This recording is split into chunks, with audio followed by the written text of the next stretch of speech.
قرآن میں کوئی ایسی آیت آتی ہے جس سے ہمیں اشارہ ملتا ہے کہ سپر نیچرل پاورز اسلام کو دبانا چاہتی ہیں؟ یہ جنگیں نہیں رکنی. ہم بھلے بغلیں بجاتے رہیں کہ جی وہ سیز فائر ہو گیا, یہ چند دن کی کھیل ہے. حدیث کے مطابق کوئی ایسا وقت بھی آئے گا جس میں جو غیر مسلم قوتیں ہیں وہ مسلم امہ کو چاروں طرف سے گھیر لیں گی. تم پہ ایسا وقت آئے گا تمام قومیں تم پر ٹوٹ پڑیں گی, اور بالکل ایسے جیسے کھانے والے اپنے کھانے کے پیالوں پہ ٹوٹ پڑتے ہیں. سورہ بنی اسرائیل ہے, اس میں اسرائیل کا فساد اور عذاب کا سائیکل ریپیٹ ہونے کی طرف بھی اشارہ ہے. بیٹا بالکل ہے, 2 دفعہ کا ذکر ہے قرآن پاک میں. تیسری بار جو ہیکل سلیمانی بنے گا, اس کے بعد اینٹی کرائسٹ آئے گا, وہ آخری ہے. تھرڈ ٹیمپل بھی بننا ہے, گریٹر اسرائیل بھی بننا ہے, کیونکہ انہوں نے دوبارہ شرارت کرنی ہے اور یہ اسی شرارت کا حصہ ہے. اور اب کی بار پھر وہ تباہ ہوں گے, لیکن اس سے پہلے دنیا میں گھمسان کرانا پڑے گا. اور جو جنگ کا تذکرہ اور ملحمۃ الکبریٰ آرماگیڈون ہے نا, ملحمۃ الکبریٰ جو ہے نا وہ پہلی جنگ ہے آرماگیڈون سے. اس وقت ہم ملحمۃ الکبریٰ میں موجود ہیں.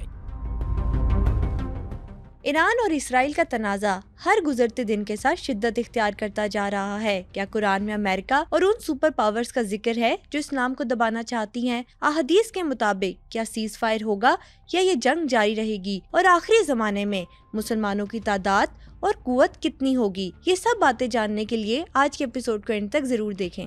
ہماری زیادہ تر آڈینس نے ابھی تک چینل کو سبسکرائب نہیں کیا. اگر آپ کو لگتا ہے کہ اپنے پوڈ کاسٹ کے ذریعے میں آپ کو ویلیویبل کنٹینٹ دے رہی ہوں تو سنو پوڈ کاسٹ سپر نیچرل کو ابھی سبسکرائب کیجیے. سر, اس سے پہلے نا ہم نے آپ کے ساتھ ایران اور اسرائیل کے کانفلکٹ کو قرآن و حدیث کے ریفرنس سے سمجھنے کی کوشش کی. آج کے ایپیسوڈ میں ہم اس کی لیٹسٹ اپڈیٹ پہ بات کرنا چاہتے ہیں جو ہم امریکہ کا کردار دیکھ رہے ہیں. قرآن میں کوئی ایسی آیت آتی ہے جس سے ہمیں اشارہ ملتا ہے کہ سپر نیچرل پاورز اسلام کو دبانا چاہتی ہیں؟ دیکھو بیٹا, ہمیشہ سے جو ہے وہ اسلام اور کفر کی جنگ رہی ہے. یہ اس دن شروع ہوئی جس دن ابلیس نے آدم علیہ السلام کو سجدہ کرنے سے انکار کیا. تب سے لے کے اب تک یہ جنگ جاری ہے, اور یہ جب تک مالک کا نظام رہے گا یہ جنگ رہے گی. اس سے تو کوئی چیز جو ہے وہ باہر ہے ہی نہیں. لڑائی تو لگی رہنی ہے, یہ رکنی نہیں ہے. ہاں, اس سے پہلے آپ کے ساتھ میں نے 3-4 ایپیسوڈز کی ہیں, 3-4 پوڈ کاسٹ کی ہیں اسی سبجیکٹ کے اوپر. 2 تو ہم نے یہ ریسنٹ کی ہیں, اور میرا خیال ہے ایک وہ جو جس میں نے ذکر کیا تھا فرات میں سونے کا پہاڑ نکلنے کی, تھرڈ ٹیمپل, مسلمانوں کی لڑائیاں, اس کے اوپر گریٹر ذکر اسرائیل پہ کیا کیا تھا. اور ایک ہم نے پہلے کیا تھا ایلومیناٹیز کے اوپر, گریٹر اسرائیل کے اوپر, کہ وہ بننا ہے. دنیا کی طاقتیں آپس میں لڑ رہی ہیں. قرآن پاک جو ہے وہ ایک ایسی کتاب ہے جس کے بارے میں ایک تو اس کا ٹائٹل یہ ہے کہ لا ریب فی, یہ ایسی کتاب ہے جس میں شک شبے کی گنجائش ہی نہیں ہے. اور دوسرا جو ہے وہ اللہ فرماتا ہے کہ کوئی خشک اور کوئی تر ایسا نہیں ہے کہ جس کا ذکر اس کتاب میں نہ ہو. یعنی اللہ نے کائنات کی ہر چیز کو اس کتاب میں سمو دیا. اب قرآن پاک کی سگنیفیکنس سب سے پہلے سمجھیے کہ وہ کیا ہے. آپ نے اکثر الیکٹرانک ڈیوائسز لی ہوں گی, کوئی بھی الیکٹرانک ڈیوائس لیتے ہیں اس میں ایک بکلیٹ ہوتی ہے. بالکل. اس بکلیٹ میں اس کے functions, functionalities, best use, precautions, اس کے جو ہے وہ ڈونٹس, وہ سارے لکھے ہوتے ہیں کہ یہ مت کرنا, یہ کر لینا, یہاں پہ تمہیں سب سے زیادہ فائدہ ہوگا, یہاں کم ہوگا. اس کی پوری اس میں جو ہے نا وولٹیج کیا ہے, ایک ایک چیز لکھی ہوتی ہے. انسان جو ہے وہ اللہ کی سب سے بڑی کریشن ہے, جس کے بارے میں اللہ کہتا ہے کہ احسن تقویم پہ بنایا. لقد خلقنا الانسان فی احسن تقویم. احسن تقویم کا مطلب ہے کہ انسان وہ کریشن ہے جس کے اوپر کریٹر کو فخر ہے, یعنی جس کو بنا کے اللہ بڑا راضی ہے. وہ اپنی جو ہے نا, جیسے مطلب کوئی رائٹر ہو تو وہ اپنی بیسٹ بک, بیسٹ پوئم, بیسٹ اسٹینزا اس کو پیش کرتا ہے کہ دس از مائی ورک. یا پینٹر ہو تو وہ بیسٹ جو ہے نا فوٹوگراف کو, یا جو ہے نا وہ بیسٹ پینٹنگ کو پیش کرتا ہے کہ دس از مائی بیسٹ. انسان کو اللہ نے بیسٹ کریشن کر کے جو ہے وہ پورٹرے کیا, اور ساری مخلوقوں سے اس کو سجدہ کرایا. اس کا مطلب ہے اس کی سگنیفیکنس بہت ہے. اب جب انسان زمین پہ آ رہا تھا تب اس کے ورژن کے مطابق اللہ بکلیٹس دیتا رہا ہے. ورژن اپ گریڈ ہوتا تھا تو بکلیٹ نہیں آ جاتی تھی, پھر ورژن اپ گریڈ ہوتا تھا تو پھر بکلیٹ نہیں آ جاتی تھی. اب آخری ورژن آ گیا, سرور انبیاء, سرکار ختمی مرتبت, بادشاہ کونین کا ظاہری ظہور ہو گیا, اور آخری کتاب آ گئی. اسی لیے جب سرور انبیاء سرکار ختمی مرتبت بادشاہ کونین سے پوچھا گیا کہ یا رسول اللہ قیامت کی سب سے بڑی نشانی کیا ہے، تو آپ سرکار ختمی مرتبت صلی اللہ علیہ وآلہ وسلم نے فرمایا کہ قیامت کی سب سے بڑی نشانی میں ہوں، میں آخری نبی ہوں، میرے آنے کے بعد اب قیامت کا انتظار کرو۔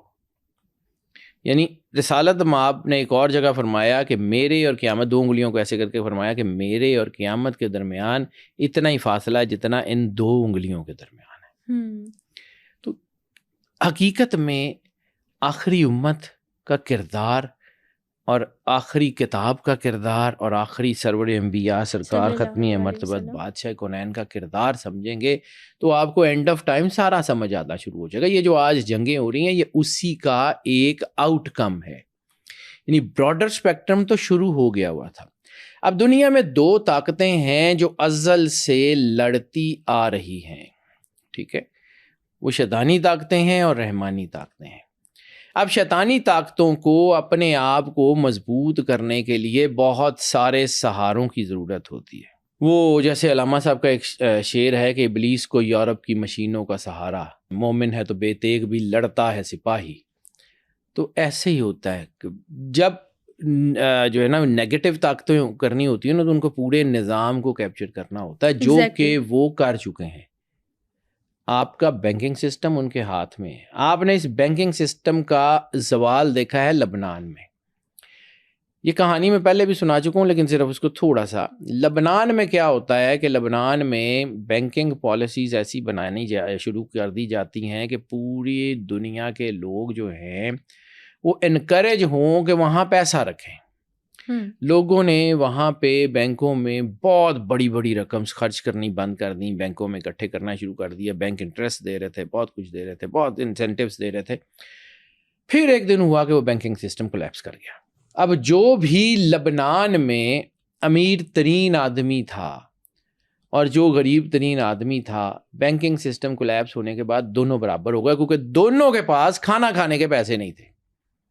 یہ بینکنگ سسٹم یعنی آپ اس کو سمجھیے کہ پوری دنیا میں آج بھی پلاسٹک منی پروموٹ کی جاتی ہے، ہمارے ملکوں میں بھی، کہ جی کیش پے کریں گے تو اتنے % ٹیکس ہے، کارڈ پے کریں گے تو اتنے % ٹیکس ہے، فلاں کارڈ کے اوپر اتنے % آپ کو ریبیٹ دی جائے گی، فلاں کارڈ کے اوپر۔ یعنی آپ جتنا زیادہ پیسہ بینکوں میں رکھائیں گے بینک اتنی زیادہ آپ کو ریبیٹ دیں گے۔ کیوں؟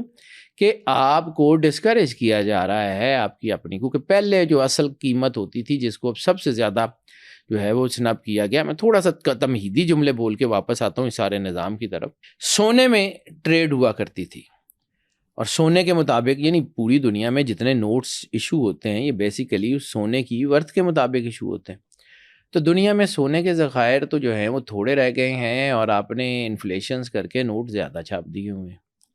اب پوری دنیا میں جب یہ انفلیشن کا اثر پڑتا ہے تو پھر ظاہر سی بات ہے آپ کی قیمت خرید جو ہے وہ کم ہو جاتی ہے۔ یہ اکنامکس کا چیپٹر ہے، میں اس کے اوپر اگر تفصیل سے بیان کرنا چاہوں تو اٹ ول ٹیک ٹائم۔ صرف کٹ شارٹ کہ اس وقت پوری دنیا کے فائنینسز کے اوپر بھی وہ قابض ہیں۔ پوری دنیا میں منرلز کہاں ہیں، پوری دنیا میں ڈائمنڈز کہاں سے نکلتے ہیں، ان سب کے اوپر بھی وہ طاقتیں قابض ہیں۔ افریقہ میں ڈبیئرز کے جو ڈائمنڈ ہے وہاں کے مزدوروں کے ساتھ کتنا ظلم کیا جاتا ہے اس کی سٹوریز تو باہر ہی نہیں آنے دیتی، کبھی کبھی آتی ہیں۔ یعنی وہ لوگ جو دنیا کے قیمتی ترین ڈائمنڈز جو ہے وہ مائن کر کے نکالتے ہیں، وہ بیچارے کھانا کھانے کو بھی ترستے ہیں، اور وہ ڈائمنڈز دنیا میں بہت مہنگے بکتے ہیں۔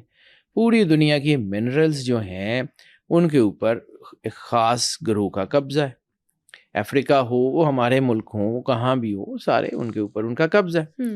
اس کے علاوہ پوری براڈ کاسٹنگ میڈیا سمیت، سوشل میڈیا سمیت، یعنی ہم بھی تو سوشل میڈیا پہ بیٹھے ہوئے ہیں، لیکن بہت سارے ایسے جو ہیں وہ آپ سمجھ لیں کہ کچھ ایسے کی ورڈز ہیں جس کو جو ہے وہ آرگنائزیشن سنپ کرتی ہیں۔ بہت سارے ایسے ہیں کہ جس کو اگر آپ اپنے جو ہے وہ تھمبنیل میں ڈال دیں آپ کا بہت اچھا پوڈ کاسٹ بھی ہوگا پٹ جائے گا۔ ایسے ہوتا ہے، ریسٹرکشنز آ جاتی ہیں۔ یہ ریسٹرکشنز کس نے لگائی ہیں؟ یہ انہی طاقتوں کی طرف سے ہیں جو اس وقت نظام میں قابض ہیں۔ اب یہاں پہ ایک سوال آتا ہے کہ اگر وہ اتنے قابض ہیں، اکانومی ان کے پاس ہے، بینک ان کے پاس ہے، فائنینس ان کے پاس ہے، میڈیا ان کے پاس ہے، انفارمیشن ان کے پاس ہے، تو پھر ہم کیا کریں؟ ہم سے مراد جو پازیٹیو طاقتیں ہیں پھر وہ کیا کر رہی ہیں؟ سوال تو آتا ہے. ٹھیک ہے، پازیٹیو طاقتوں نے یقیناً چوڑیاں تو نہیں پہنی ہوئی، لیکن بات یہاں پہ ہے کہ ان لوگوں کو اپنی ترقی، جہاں سے میں نے علامہ اقبال کو بیٹا ہم نے نا اپنی زندگی سے نکال کے بہت ہی ظلم کیا اپنی آنے والی نسل پہ. ہم وہ آخری جنریشن تھے جنہوں نے علامہ صاحب کو پڑھا، ہمارے بعد لوگوں نے پڑھنا بند کر دیا. علامہ صاحب نے یہ جو کہا نا کہ ابلیس کو یورپ کی مشینوں کا سہارا، اس کو سمجھیے. ان کو اپنا سارا کچھ کرنے کے لیے اپنے سیٹس، پیٹرن، انجینئرنگ چیزیں پوری کی پوری جھونکنی پڑتی ہیں، جبکہ روحانی طاقتوں کو اس بات کی پرواہ نہیں ہے. وہ منتظر ہوتے ہیں کن کے، اذا اراد شیئا ان یقول لہ کن فیکون. اب ابرہا کو ہاتھیوں کا لشکر تیار کرنے میں پیسے بھی لگے ہوں گے، ہاتھیوں کو ٹرین کرنے میں ٹائم لگا ہوگا، ہاتھیوں کو پالنے میں، ان کا چارہ، ان کو یمن سے نکال کے مکہ تک لانے کا پورا خرچہ یہ وہ لگا ہوگا نا. بالکل. ابابیلوں پہ کتنا خرچہ ہوا؟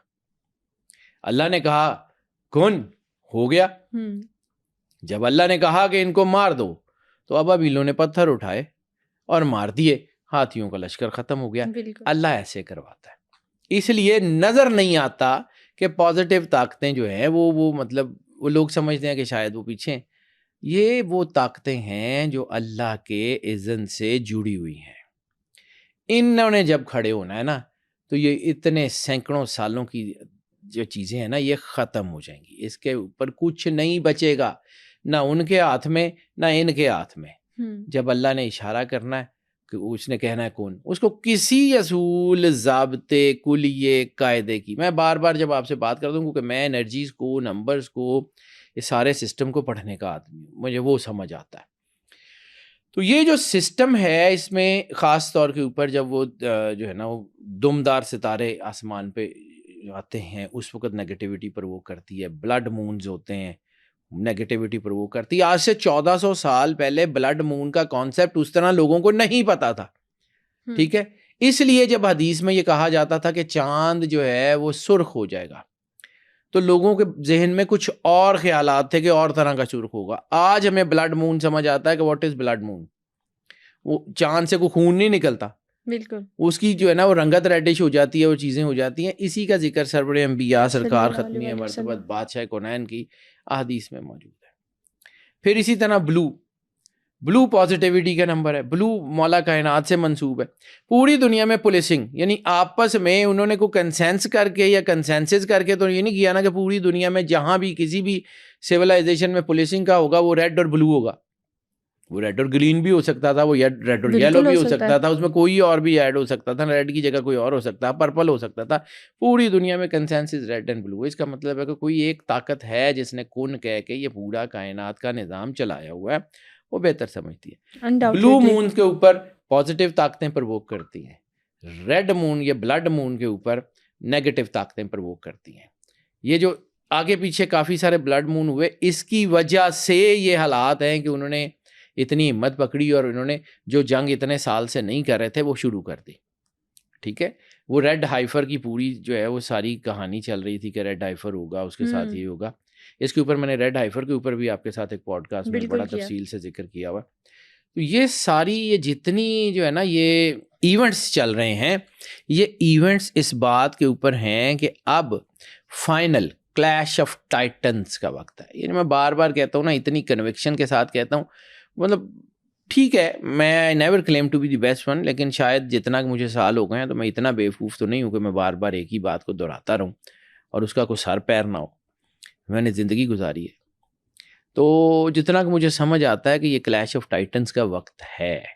اور یہ کلیش آف ٹائٹنز جو ہیں، میں بار بار جو اتنی کنوکشن سے بات کہہ رہا ہوں کہ یہ جو جنگیں شروع ہوئی ہیں، خواہ وہ ساؤتھ چائنا میں ہو، خواہ وہ یمن میں ہو، خواہ وہ جو ہے وہ یوکرین رشیا کی ہو، خواہ وہ ایران اسرائیل کی ہو، خواہ وہ فلسطین اسرائیل کی ہو، وہ لبنان اسرائیل کی ہو، ان میں پازز ہیں، ان میں سے سٹاپ کا بٹن ہٹا دیا گیا ہے. یہ نیچرل ہے، یہ اللہ کی طرف سے ہے.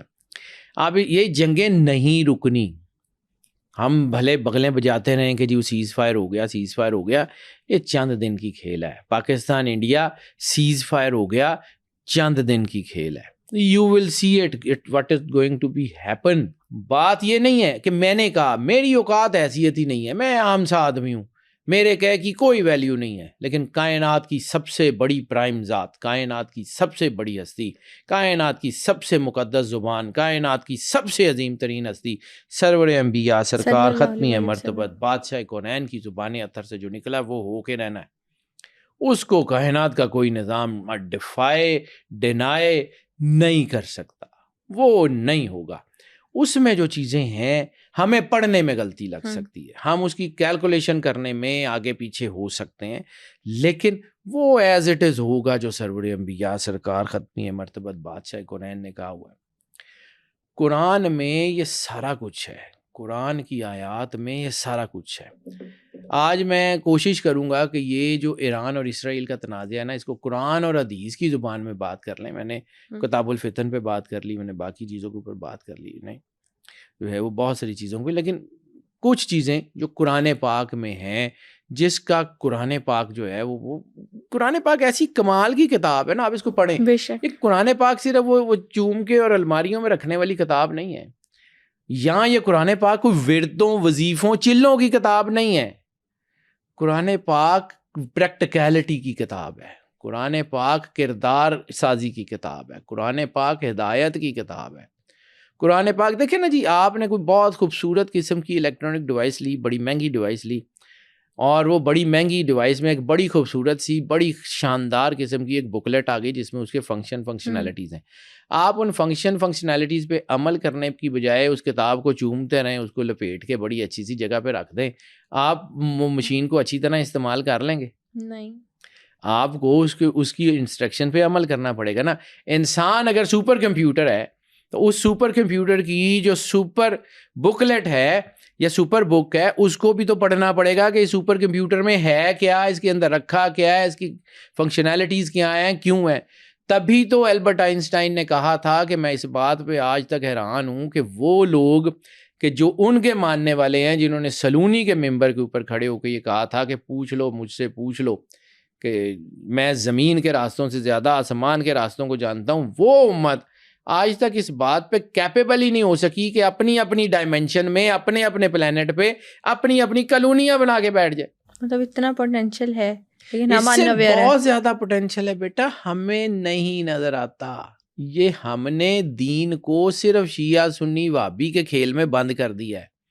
دین سیٹ آف عبادات کا طریقہ ضرور ہوتا ہے، لیکن دین کا مطلب کوڈ آف لائف ہوتا ہے، زندگی گزارنے کا طریقہ. زندگی میں آپ کو ٹیکنالوجی چاہیے، زندگی میں آپ کو پیسہ چاہیے، زندگی میں آپ کو ریلیشنز چاہیے، زندگی میں آپ کو بیلنس چاہیے. وہ نہیں ہے تو کچھ بھی نہیں ہے. ایسے ہی ہے، صحیح بات کہی. آپ صرف عبادت کرتے رہیں، عبادت کرتے رہیں، ٹھیک ہے، عبادت اچھی چیز ہے، اللہ نے دی ہوئی ہے، لیکن عبادت کے ساتھ آپ کا لوگوں کے ساتھ رویہ کیا ہے؟ یعنی آپ رسالت مآب سرور انبیاء سرکار ختمی مرتبت بادشاہ کونین سے تو اچھے کسی کے لفظ ہو ہی نہیں سکتے. آپ نے فرمایا تھا کہ غرور کی بہت سی قسمیں ہیں اور سب سے بڑا غرور تقوی کا ہے. جب انسان کو یہ غرور آ جاتا ہے نا کہ میں بڑا نیک آدمی، میں بڑا پاک آدمی، باقی سارے گناہ گار، تو وہ جو غرور ہے اس کو تباہ کرنے کے لیے کافی ہوتا ہے. یہ نیکیوں کا غرور یہ بہت خطرناک چیز ہوتی ہے. علم کا غرور، یعنی خود اپنا تعارف سرور انبیاء سرکار ختمی مرتبت بادشاہ کونین کرواتے ہیں کہ انا مدینۃ العلم وعلی بابها، اپنا تعارف علم کی وجہ سے کرواتے ہیں، اور پھر خود ہی ایک حدیث بیان کرتے ہیں کہ العلم حجاب الاکبر، علم بہت بڑا حجاب ہے. تو کیا وہ اسی علم کی سگنیفیکنس کو نعوذ باللہ ڈینائی کریں؟ نہیں. اس میں بات وہ یہ کہہ رہے ہیں کہ جب تم اس علم کو اپنے اوپر طاری کر کے سمجھنے لگ جاتے ہو کہ مجھے سب کچھ آ گیا، تو تمہاری آنکھوں پہ حجاب آ جاتا ہے. العلم حجاب الاکبر، علم بہت بڑا حجاب ہے. یہ آپ کی عقل کو اس وقت بند کر دیتا ہے، یعنی دو پروں سے پرندہ اڑتا ہے نا. آپ صرف علم پہ ریلائی کرنا شروع کر دیں، مجھے یہ آ گیا اور اللہ کو چھوڑ دیں، تو آپ نے دیکھا کہ بہت سارے پڑھے لکھے دماغ جو ہیں وہ دوسری سائڈ پہ نکل جاتے ہیں. ان کو سمجھ ہی نہیں آ رہی ہوتی کیونکہ they are not deeply connected to the God. اور بہت سارے جو ہیں وہ لوگ جو مذہبی حلقوں میں ہوتے ہیں وہ کہتے ہیں کہ جی علم اور سائنس ہے ہی نہیں، تو دونوں جو ہیں وہ اپنے راستے سے ہٹ جاتے ہیں. اللہ نے ووضع المیزان کہا ہے، ووضع المیزان کا مطلب یہ نہیں ہے کہ اعمال صرف تولنے، وہ تکڑی لگائی ہوئی ہے، وہ ترازو لگایا ہوا ہے، نہیں. Balance in every single step of life. Balance بہت ضروری ہے. اب آ جاتے ہیں جی کہ قرآن پاک میں جو آیات ہیں, تو پہلی ایک آیت سے شروع کرتا ہوں جی. سورہ صافات کی آیت ہے, سورہ صاف کی آیت نمبر 8 ہے. وہ کہتے ہیں کہ اللہ اپنے نور کو مکمل کرے گا چاہے وہ کافروں کو برا ہی لگے. اور اس کی شروع سے شروع ہوتا ہے کہ اللہ جو ہے وہ یہ چاہتے ہیں, یہ کافر, یہ دنیا کی جو نیگیٹو طاقتیں یہ چاہتے ہیں کہ اللہ کے نور کو اپنی پھونکوں سے بجھا دیں. اللہ کے نور کو اپنی پھونکوں سے بجھا دیں تو اللہ اپنے نور کو مکمل کرے گا بے شک, چاہے وہ ان کافروں کو برا ہی لگے. اب اس کی تکمیل کا سین, تکمیل کا کیا مطلب ہے؟ نور تو اللہ کا ہے, اور نور ایک آئیڈینٹیکل چیز ہے, وہ جب سے ہے تب سے وہ اوریجنل حالت میں ہے, جب تک رہے گا تب تک وہ اوریجنل رہے گا. تو پھر نور کو مکمل کرنے کا کیا کانسیپٹ؟ تو اس میں ایک بہت خوبصورت کانسیپٹ علامہ محمد اقبال کا ہے. ہم نے نا بیٹا علامہ محمد اقبال کے ساتھ بھی زیادتی کی ہے, اپنی آنے والی نسلوں کے ساتھ بھی زیادتی کی ہے, ہم نے اپنی آنے والے جو ہے نا وہ سب کے ساتھ ہی زیادتی کر دی علامہ اقبال کو, اس کی اسٹڈیز کو نکال کے. ایک کانسیپٹ ہے علامہ صاحب کا جس کے اوپر بہت سارے علماء نے بہت فتوے دیے, ان کے خلاف بہت کچھ کیا, یہ کافر ہو گئے ہیں, فلاں ہو گئے ہیں, لیکن وہ کانسیپٹ بہت خوبصورت ہے. That is Muhammad in the making. وہ کہتے ہیں کہ جب سے کائنات بنی ہے, جب سے اللہ تعالیٰ نے یہ طے کیا ہے کہ لولا لما خلقت الافلاق کا تاج سرور انبیاء سرکار ختمی مرتبہ صلی اللہ علیہ وآلہ وسلم کے سر کے اوپر رکھنا ہے, تب سے کائنات میں ایک پروسیس شروع ہو گیا رسالت مآب سرور انبیاء صلی اللہ علیہ وآلہ وسلم کے نور کی تکمیل کا. محمد ان دا میکنگ. وہ فرماتے ہیں آدم بھی رسالت مآب کے نور کی تکمیل کا ایک سٹیپ تھے, اور پھر وہ سٹیپ بائی سٹیپ 1,24,000 نبیوں سے وہ نور ہوتا جو ہے وہ سرور انبیاء سرکار ختمی مرتبہ صلی اللہ علیہ وآلہ وسلم کی ذات سے مکمل ہوا, اور پھر وہی جو ہے وہ نور اپنی منزلیں طے کرتا قیامت تک رہے گا. اور مولا امام مہدی علیہ الصلوۃ والسلام اسی نور کی ایک تنویر کے طور پہ, یا اسی نور کی ایک جو ہے نا وہ خاتم جسے کہتے ہیں نا کہ خاتم الانبیاء و خاتم الائمہ, تو وہ ایک سٹیمپ کے طور پہ, ایک ختم کرنے والے ایک اینڈ نوٹ کے طور پہ, ایک اینڈ پرسنالٹی کے اوپر, یہ ایک لاسٹ پرسنالٹی کے طور پہ وہ ظاہر ہوں گے. یہ وہی نور ہے جو ازل سے کن کہہ کے جس کو جو ہے وہ اللہ نے بنایا تھا, اور وہ ٹریول کر رہا ہے, وہ نسلوں پہ, صدیوں پہ, ڈیکیڈز پہ, وہ ملینیمز کے اوپر بھاری ہے. وہ ایک نور ہے, وہ ہے سرور انبیاء سرکار ختمی. یہ وہ کانسیپٹ ہے کہ اللہ اپنے نور کو مکمل کر کے رہے گا چاہے وہ بات کافروں کو بری لگتی رہے. یہ جو کانسیپٹ ہے کہ آدم علیہ السلام, دیکھو بیٹا اسلام تو ایک ہی ہے نا. اللہ کہتا ہے ان الدین عند اللہ الاسلام. اگر اسلام ہے تو وہ ایک ہی ہے, جو اللہ کے نزدیک اگر کوئی دین ہے تو وہ اسلام ہے, اور کوئی نہیں ہے. یعنی آدم علیہ السلام کا دین بھی اسلام تھا, شریعت آدم بھی اسلام تھی, شریعت نوح بھی اسلام تھی, شریعت ابراہیم بھی اسلام تھی. وہ سارے ہی اسلام کے ڈیفرنٹ ورژن تھے, ان کے نام ڈیفرنٹ تھے, لیکن وحدانیت اللہ اور اس کے ساتھ. یعنی ہمارے ہاں عموماً جب ہم تھوڑا سا اس کو تصوف کو دیکھتے ہیں تو 8 جو ہے نا ڈیفرنٹ کلمات ہمیں ملتے ہیں. لا الہ الا اللہ آدم و صفی اللہ, لا الہ الا اللہ نوح نجی اللہ, لا الہ الا اللہ ابراہیم خلیل اللہ, لا الہ الا اللہ اسماعیل ذبیح اللہ, لا الہ الا اللہ موسیٰ کلیم اللہ, لا الہ الا اللہ داؤد خلیفۃ اللہ, لا الہ الا اللہ عیسیٰ روح اللہ, لا الہ الا اللہ محمد رسول اللہ صلی اللہ علیہ وآلہ وسلم.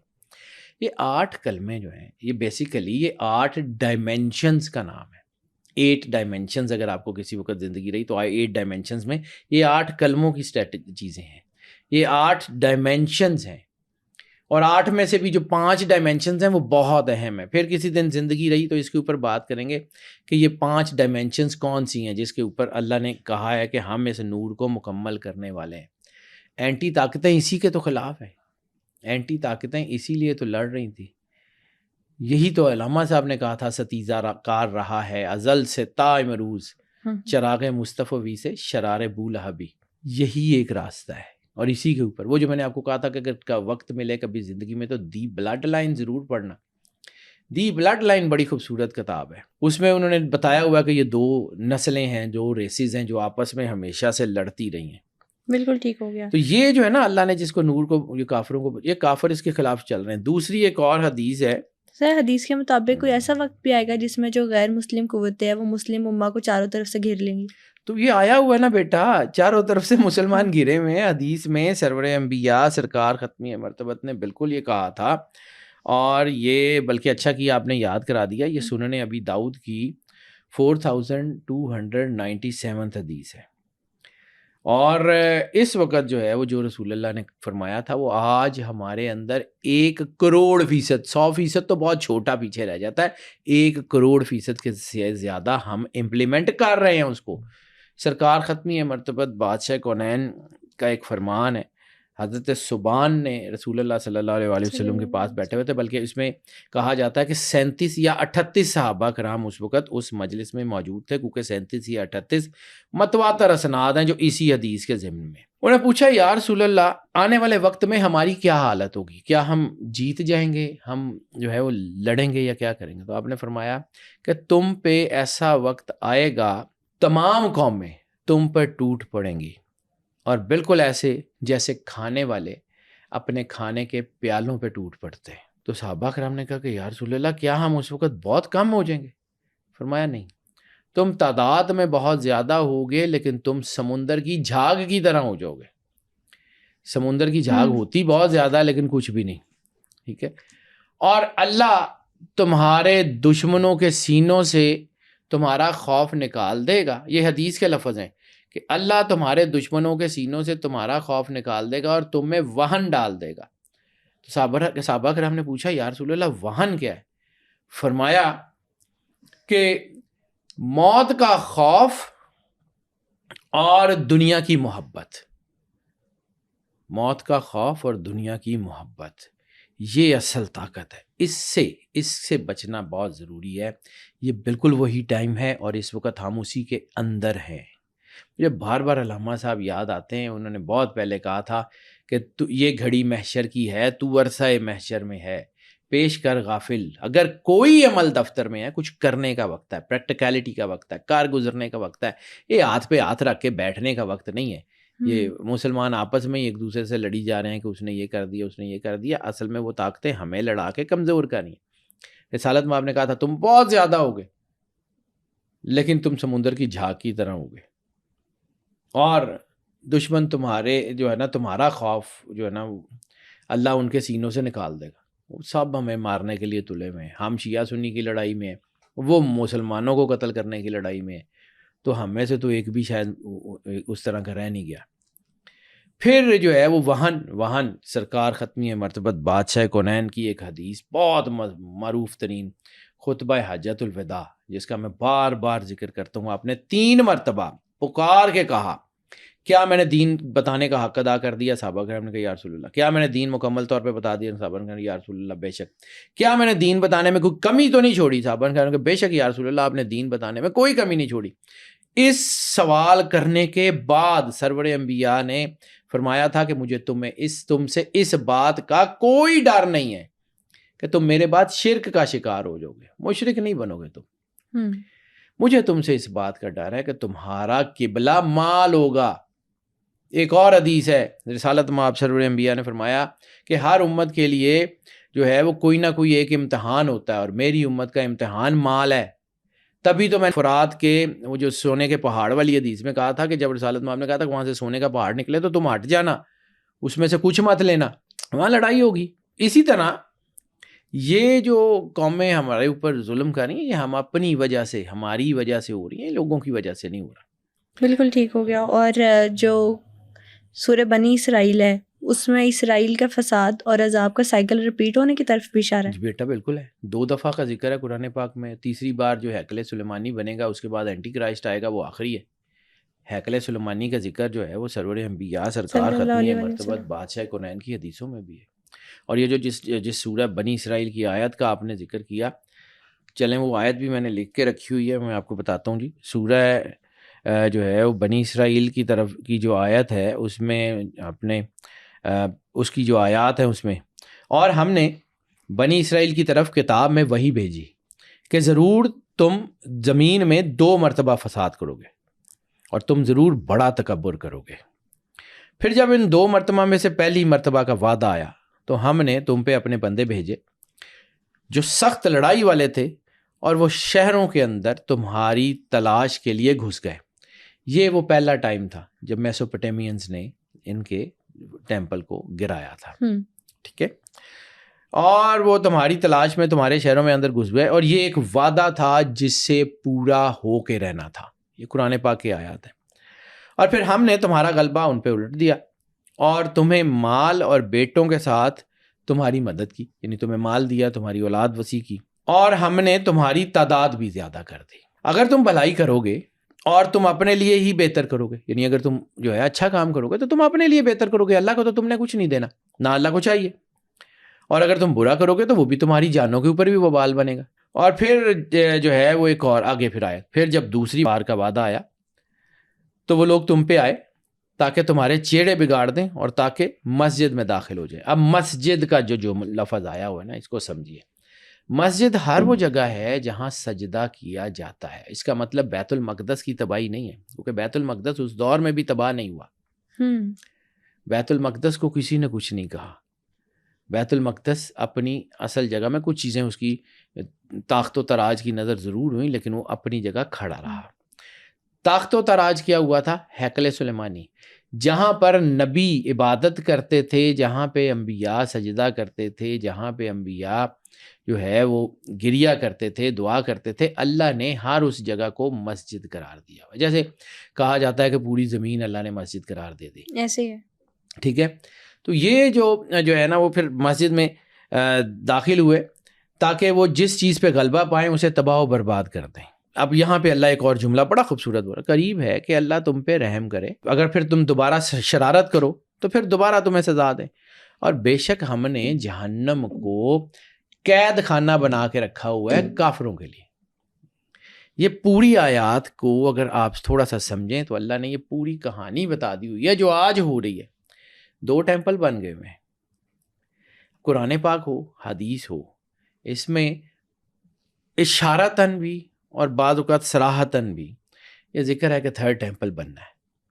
میں اپنی طرف سے تو نہیں کہتا, 3rd ٹیمپل بھی بننا ہے, گریٹر اسرائیل بھی بننا ہے, کیونکہ انہوں نے دوبارہ شرارت کرنی ہے اور یہ اسی شرارت کا حصہ ہے. اور اب کی بار پھر وہ تباہ ہوں گے, لیکن اس سے پہلے دنیا میں گھمسان کرانا پڑے گا.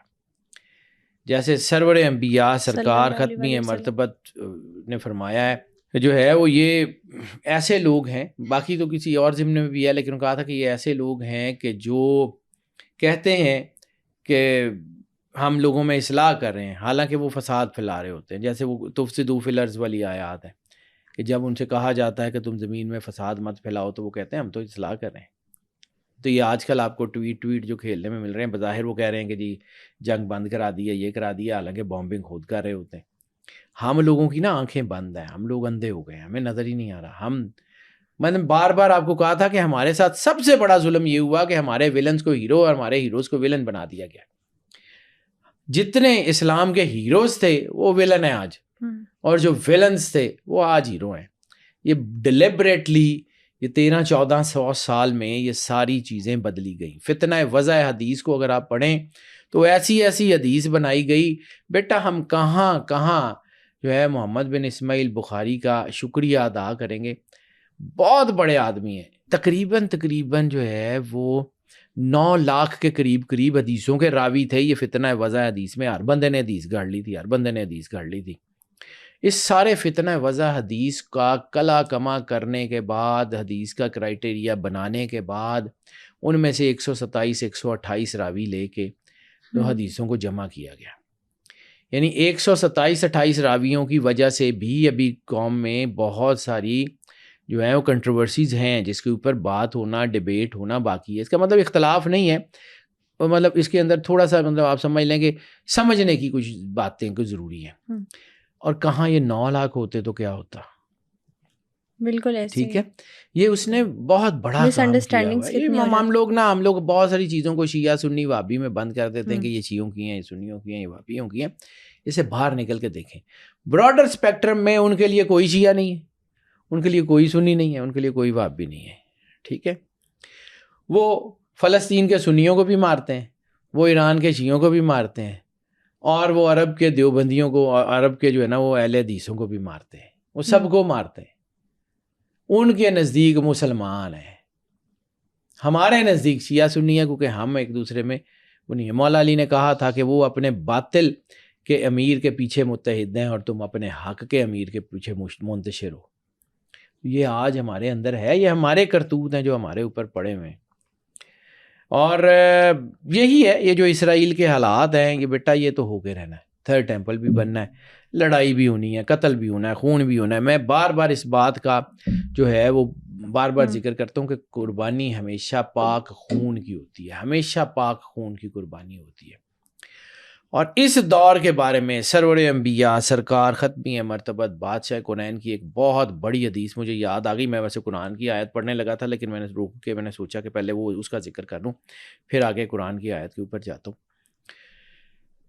رسالت مآب سرور انبیاء نے فرمایا کہ آخری وقت میں فتنے تمہارے گھروں میں ایسے داخل ہوں گے جیسے بارش کے قطرے، اور آخری وقت میں جب بڑی جنگ کا اعلان ہوگا، اس بڑی جنگ کا اعلان ہوگا تو میری امت 3 حصوں میں تقسیم ہو جائے گی.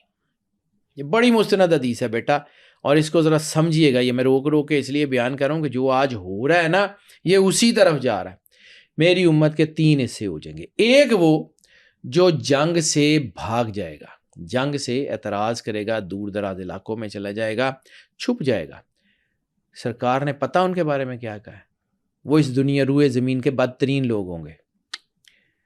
جو اس جنگ سے بھاگ جائیں گے وہ روئے زمین کے بدترین لوگ ہوں گے. اللہ ان کی توبہ کبھی قبول نہیں کرے گا.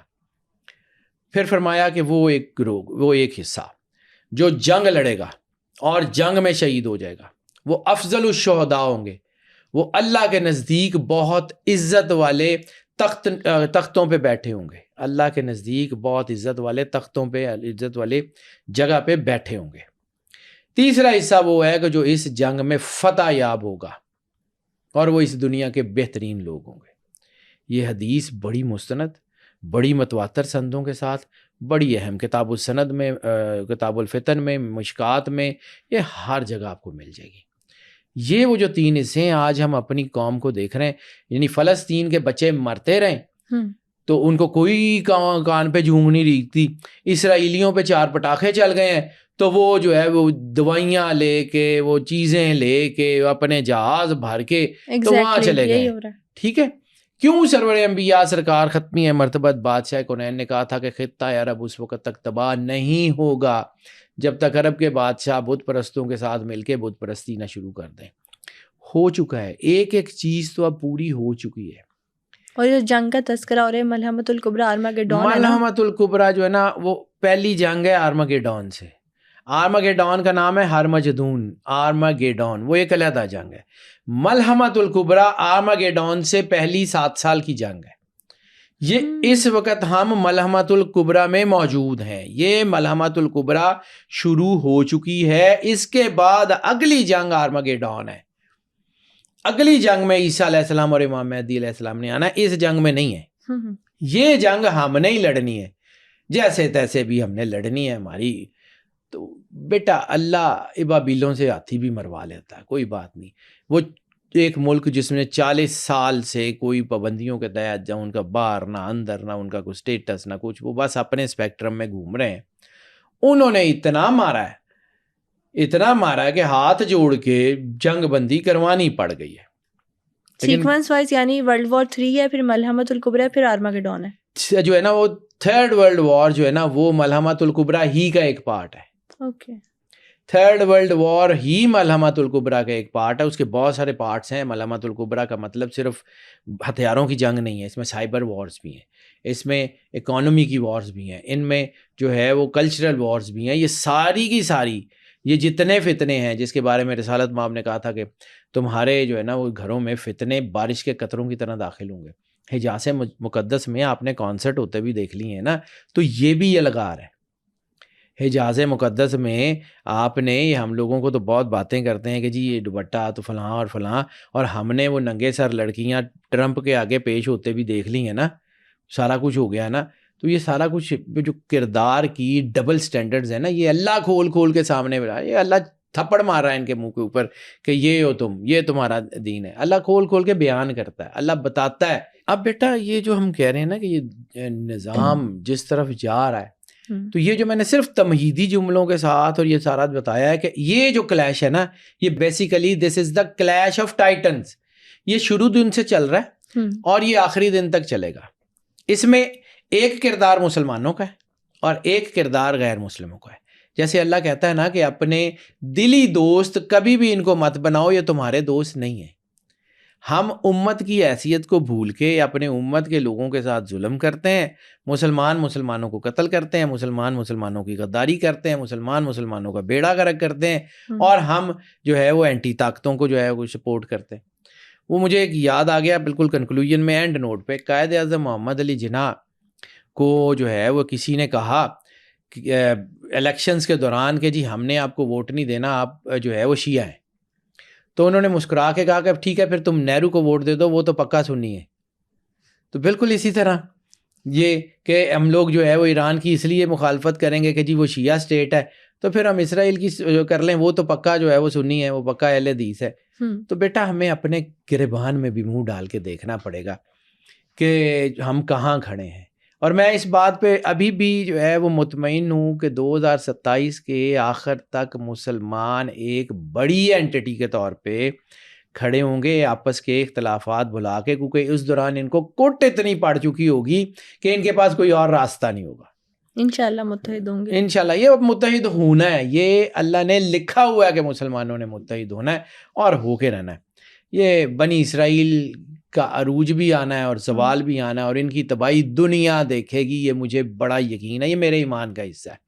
بالکل فلسطین کے بچوں کی آہیں سسکیاں رائے گاہ نہیں جائیں گی. ابھی ہم لوگ باتیں کر رہے ہیں کہ شاید یہ جنگ جو ہے وہ سیز فائر کی وجہ سے فلسطینیوں کی امیدوں پہ اوس پڑ گئی, یہ پڑ گئی. ہر چیز کا ایک وقت ہوتا ہے جو اللہ نے مقرر کیا ہوا ہے, وہ وقت بھی آئے گا جب سب مل کے لڑیں گے. بالکل ٹھیک ہو گیا سر, تھینک یو سو مچ. آج کے ایپیسوڈ میں نا آپ نے جو ایران اور اسرائیل کا کانفلکٹ ہے اور اس کی جو اپڈیٹس ہیں اس کو قرآن و حدیث کے ریفرنس سے ہمیں سمجھایا. مزید جو نیکسٹ ایپیسوڈ میں اس معاملے کو آپ سے سمجھنے کی کوشش کریں گے. آج کے ایپیسوڈ میں ہم نے ایران اسرائیل کے کانفلکٹ میں امریکہ کے کردار کو قرآن و حدیث کے ریفرنس سے جاننے کی کوشش کی. نیکسٹ ایپیسوڈ میں اس کانفلکٹ کی فیوچر پریڈکشنز پر بات کریں گے. Stay tuned.